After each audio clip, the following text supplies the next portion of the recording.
আসসালামু আলাইকুম। আজকে আপনাদের সাথে শেয়ার করব মজাদার এগ ব্রেড রোল রেসিপি।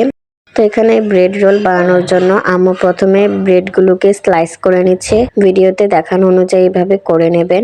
তারপরে ব্রেড রোলটা বানানোর জন্য যে যে উপকরণ লাগছে সেগুলো এক ঝলক দেখিয়ে দিচ্ছি। তারপর ওই স্লাইস করা ব্রেডের উপর আম্মু গাজর, কাঁচামরিচ, পেঁয়াজ, টমেটো, কাঁচামরিচ, তারপর হচ্ছে এখন ময়দা দিয়ে দিয়েছে, লবণ দিয়েছে, লাল মরিচের গুঁড়া দিয়েছে, আর দিয়েছে সামান্য ম্যাগি মসলা। তারপর দুধ দিয়ে এটাকে ভালো করে মেখে নেবে।